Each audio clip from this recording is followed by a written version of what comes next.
This is Embracing Digital This Week with Dr. Darren and Paige Pulsifer.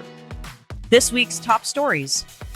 So, Paige, did you hear about Alaska's recent policy decision? Apparently, they relied on AI-generated statistics. You mean to tell me that AI is now calling the shots for a state?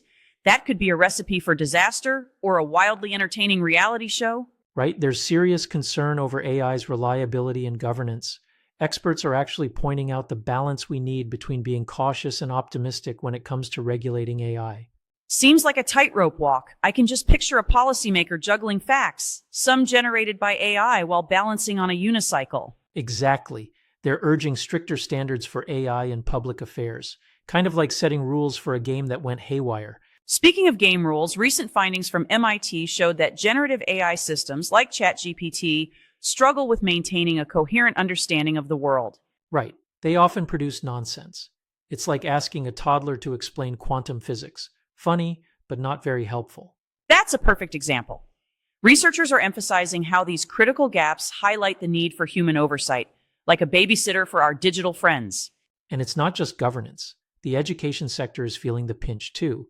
ChatGPT contributed to the downfall of an online education giant. That's wild. It sounds like institutions are going to have to rethink their strategies for using AI. Talk about a wake-up call. Absolutely. It's all about finding that balance between innovation and maintaining educational integrity. The stakes couldn't be higher right now. So maybe AI isn't ready for the big leagues just yet, at least not without some guidance from us humans. In some serious news this week, the founder of Bitcoin Fog just got sentenced to 12 years behind bars. That's a long time for laundering a whopping $335 million in dirty money. Wow, 12 years. I mean, that's a hefty sentence, right? It really shows how the law's catching up with the cryptocurrency world. Absolutely. This case is kind of a wake-up call. Authorities are tightening the noose on services that try to hide where money comes from. It's a huge step in the fight against cybercrime. I wonder how many people thought they could just get away with it in the digital Wild West. Right, but the digital landscape is changing.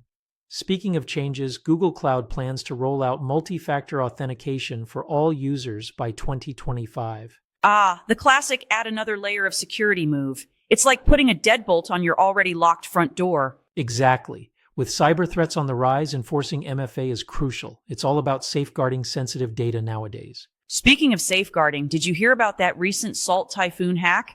It's turned into a bit of a nightmare for some. Yes, a U.S. government agency is advising employees to limit phone usage. Looks like they suspect some sneaky data breaches connected to that cyber attack. It's like they're saying, keep your phones away, people. I mean, who would have thought phone limitations would be the new cybersecurity tip of the day? Funny how that works, right? But it really shows how serious agencies are taking these threats. Time to rethink how we protect our info. Yeah, in the digital age, you can never be too careful. Better keep those secrets under lock and key. In today's data-driven world, Immuta is making waves with their internal data marketplaces. Just when you thought data sharing couldn't get any cooler. Right? It's like they're throwing a data party and everyone gets to join in as long as they follow the rules. Exactly. This innovation allows teams to manage and access data more effectively. It's all about streamlining collaboration while keeping those pesky compliance rules in check. And let's face it, companies are glued to data for decision-making these days.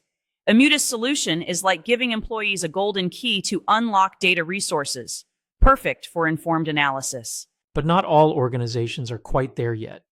Recognizing the signs that you need a data fabric strategy is crucial. Data silos, anyone? If you're feeling like you're searching for a needle in a haystack with your data, it's time to pay attention. Right. TDWI says that if data complexity is increasing and integration feels like navigating a maze, a data fabric might just be your superhero.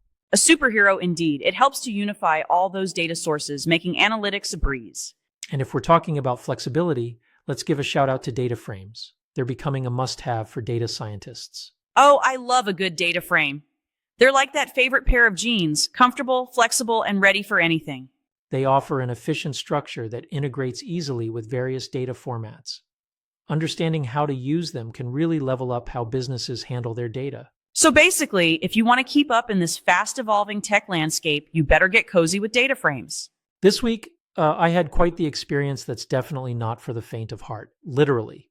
Wow, is that a pun or just an unfortunate coincidence? A bit of both. So I had emergency open heart surgery, and let me tell you, being a patient in a large hospital is a whole adventure. Did it involve a lot of hospital food? Because I can picture you trying to analyze the optimal recipe for mashed potatoes. Funny you mentioned that, but seriously, post-surgery, I couldn't help but think about how these places manage patients like me. There's got to be room for improvement, right? Of course, who wouldn't want a patient management system that's, well, less chaotic? It's almost like trying to herd cats sometimes. Exactly.